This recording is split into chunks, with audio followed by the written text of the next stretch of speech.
The Living Oracles goes through a couple of editions, but it never really takes off as a translation. And even within the Restoration movement, it never becomes that popular. So Campbell's, even though Campbell's the one producing it, it never really takes off. And most people continue to use the King James Version. Some people in the late 19th century, early 20th century begin to use the Revised Version, or as it's known in the United States, the American Standard Version. But King James, for the longest time, remains the Bible of choice by most people in the Restoration movement.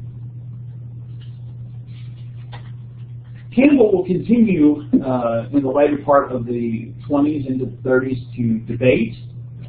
The first two debates that we mentioned just a little bit ago had been with Presbyterians. In 1829, he debates a man named Robert Owen.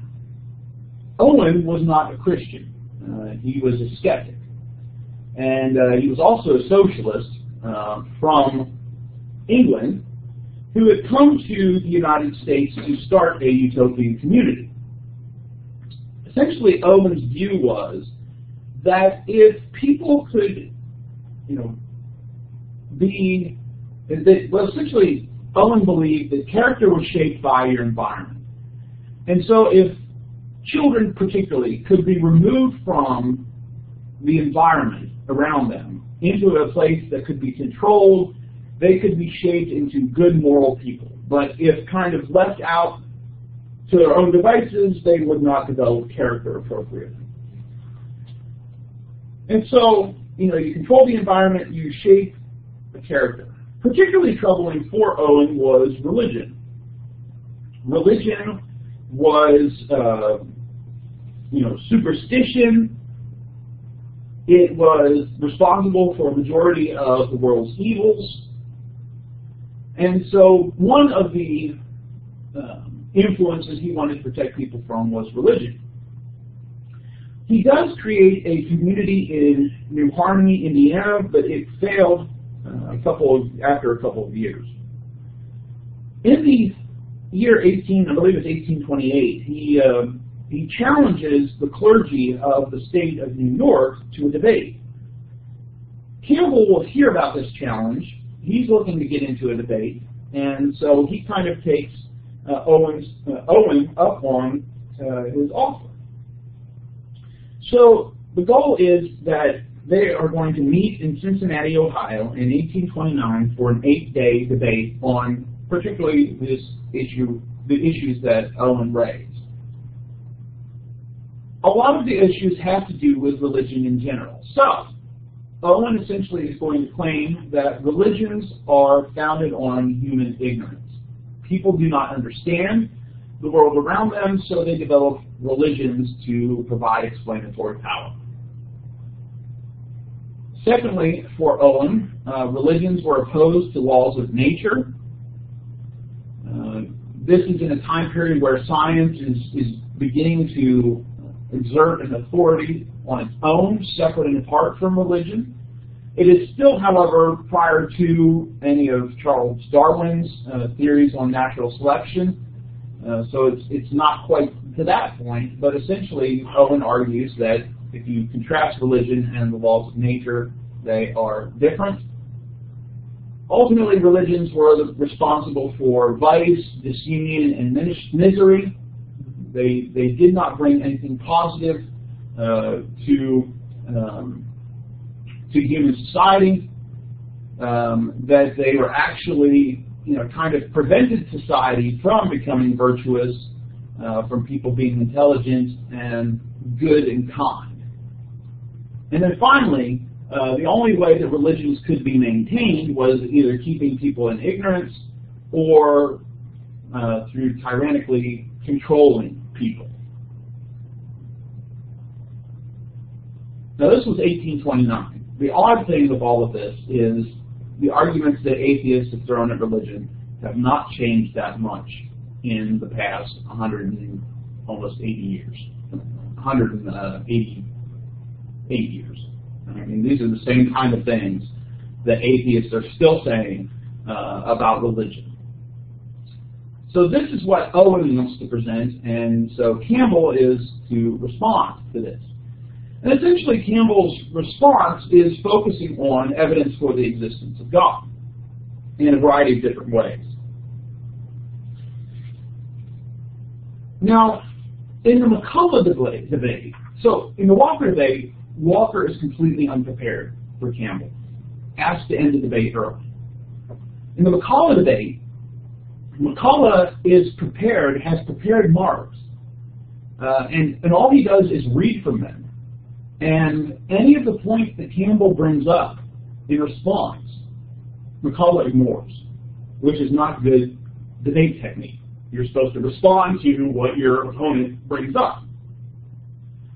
So with the Owen debate, essentially Owen doesn't really debate Campbell. All he does, anytime he has the opportunity to speak, is talk about these 12 laws of human nature that he's developed. And he too doesn't address anything that Campbell brings up. So Owen does this for a couple of times, and finally just turns the rest of the time over to Campbell. And so for the next 12 hours of debate, in 2-hour blocks, Campbell will defend Christianity without Owen offering any sort of rebuttal. He just kind of sits there and listens. And so eventually it gets to the point where Campbell, and this is really odd for debating at the time, Campbell will just ask the audience, right, how many of you are convinced that Christianity is true? And nearly everybody answers in the affirmative. And then he asks, these debates drew sizable crowds, so we're talking about a rather large crowd. And so he says, okay, how many of you still doubt in the truthfulness of Christianity? And like 3 people respond positively that they doubt in Christianity. So majority of, now again, probably the majority of the people were Christians already. But Campbell essentially says, fair enough, I won. That's essentially what happens there, is that, because Owen is just so focused on, what he wants to present, he's not really talking to Campbell or opposing Campbell's viewpoints. He too, this debate will also be published. Odd thing that comes out of this.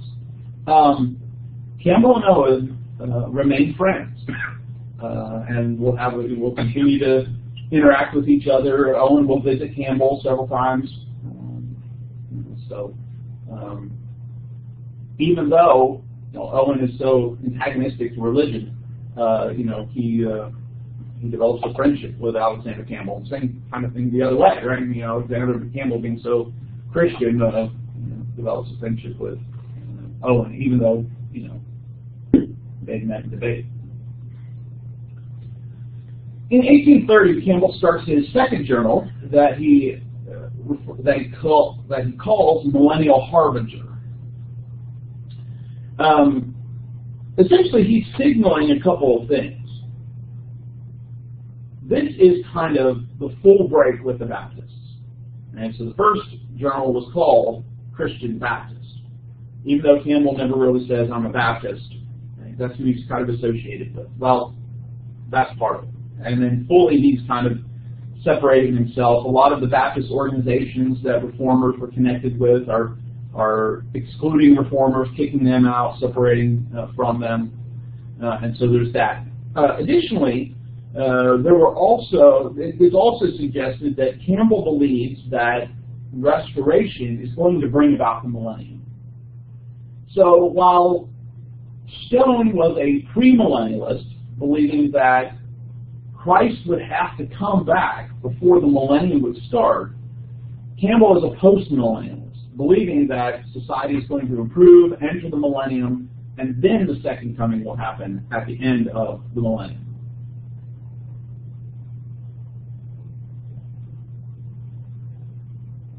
So there's that.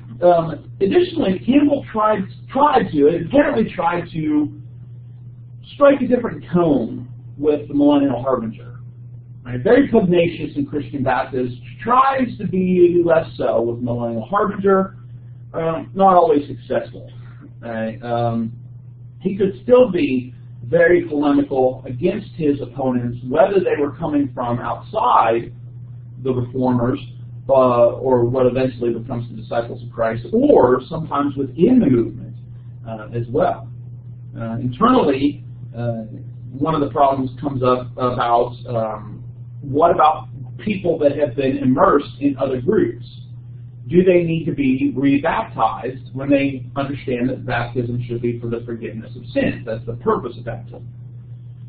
Campbell argued that if they were immersed in order to obey Christ, that was sufficient. They did not need to be re-immersed if they were immersed already. Now, certainly if they'd been baptized as an infant, Campbell believed they needed to be immersed. But if they were part of a group that believed in immersion, practiced immersion, then they wouldn't need to be re-immersed to become part of the Disciples of Christ. Other people left the Campbell movement for universalism, claiming that all people are going to be saved. Some left for the Mormons. A sizable group of disciples defected to the Mormons in the 1830s. The Mormons, as they started, often had some similarities to the Campbell movement. Emphasis on the restoration of the ancient church, practicing baptism for the remission of sins. Now, it's unclear whether there might have been some influence from some of those people that left. There was a man named Sidney Rigdon, who was a preacher, a reformer in Ohio, who has a falling out with Campbell and is actually, he kind of converts to Mormonism, leads his entire congregation into Mormonism. But then he will eventually have problems with Joseph Smith and some of the other leaders in Mormonism and will leave Mormonism. So, it seems like he basically just had trouble with people. So that would be a trouble as well. One aspect featured in the Millennial Harbinger that we talked about already was the ways in which union might be achieved, particularly between the Campbell movement and the Stone movement. And as we mentioned, of course, one of Campbell's concerns is Stone's views on the Trinity. And then the second issue is the name. What name are we going to use? With Campbell preferring disciples of Christ as opposed to the term Christian because of how closely associated it was with Stone. And some of what people thought Stone was preaching. In 1837, Campbell will debate a Catholic this time, a man named John Purcell. Now, by this time, Campbell is becoming involved again in educational institutions, and so he goes to the 1836 meeting of the College of Professional Teachers of Ohio. And this association brought together all sorts of educators from religious schools, from secular schools, etc. And Purcell, as the as the Bishop of Cincinnati, was invited as part of that group. And also present was a man named Wilson, Joshua Wilson, who was a minister at the local Presbyterian church. And one of the things that Wilson argues in one of the speeches he gives at this association is that there should be universal instruction in the Bible. And the way he says it in his speech, quote, is, yes, the Bible, as published in the English language without pictorial representations, notes, or comments by the British and American Bible Society.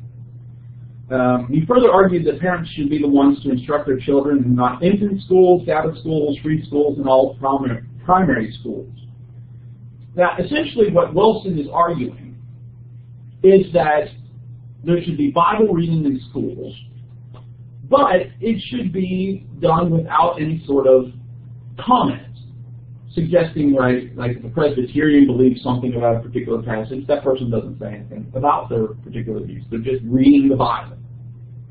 Well, one of the things that becomes of concern for Purcell is that often what people meant by this was a Protestant approach. And there were quite a few differences with Catholics, even over Bible reading, that Purcell was kind of hesitant, as a lot of Catholics were, to endorse this idea. One example would be, there are differences between Protestants, Jews, and Catholics over the Ten Commandments. Now, each of those groups believe they're 10, but how they're divided is different. So, for example, in the Jewish version, I am the Lord your God is the first commandment. And then there's I forget exactly how it is, but later commandments, there's 2 commandments that are kind of compressed into one. I think it's not coveting your neighbor's possessions and not coveting your neighbor's wife are connected into one. Catholics had a different version, Protestants had a different version. And so for Purcell and a lot of Catholics, they did not like the idea of Catholic children being forced to learn the Protestant Ten Commandments, for example. Even though Protestants would be like, oh, it's the Ten Commandments, let's learn the Ten Commandments. Well, Protestants didn't think about, well, our version of the Ten Commandments is different than the Catholic version. And so Purcell's kind of concerned that essentially what's being encouraged here is something that, even though it appears to be just this kind of general approach to Christianity and Bible reading, that it is going to end up being anti-Catholic. And so there's a debate that develops over this issue, and Campbell's there at this meeting, and essentially, in a later meeting, Purcell would suggest to the committee, and this is a quote, Protestant Bibles should not be placed in the hands of Catholic youth in our schools, that our common school teachers be strictly forbidden to give any sectarian bias to the minds of their pupils, and to obviate all inconveniences that one day or 2 days in every week be selected, and that the students of different creeds be assembled together to be instructed in the Bible and in their religious and moral duty, generally by their own pastors. So essentially what Campbell's not arguing against religious instruction, but he thinks that instead of it just being everybody together, that it should be Catholics over here with their priest, Presbyterians with their pastor, and Baptists over here with their pastor, etc., etc. So he's not against the Bible, he's concerned about Protestants teaching Catholics. Well, eventually this will work its way into a debate between Campbell and Purcell over a variety of issues. And essentially, a lot of the things that Campbell is arguing, what's different about this debate is that he will argue to defend Protestantism, not defending Reformation or Restoration. And so he ends up defending Protestantism as a whole. He will also argue that Catholicism is anti-American, and so that is something that is concerning about Catholicism as well. Purcell, in response, of course, will claim that Catholicism is the true church and that it is not incompatible with America and American ideals. Out of Campbell's earliest debates, out of his major debates, this is the one that most people would say he loses.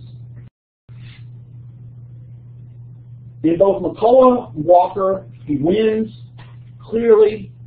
In Owen, he wins. He loses here against Purcell. And some people have suggested 2 reasons for that. First of all is that he's defending Protestantism as opposed to what he's been defending, which is New Testament Christianity.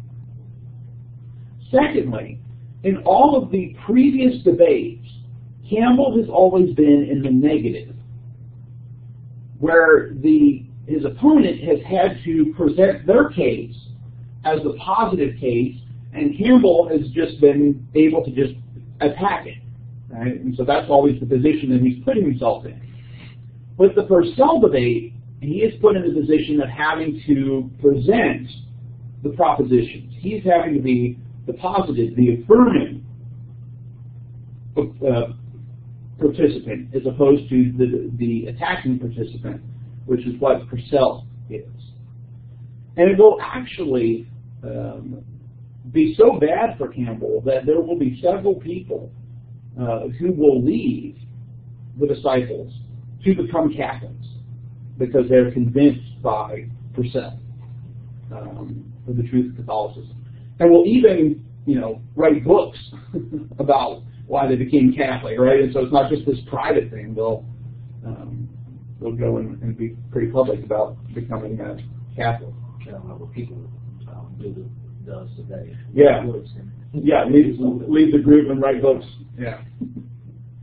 All right. Well, we'll close up there, and we'll pick up on Thursday with a couple of things leading us to the Civil War. We'll continue with Campbell.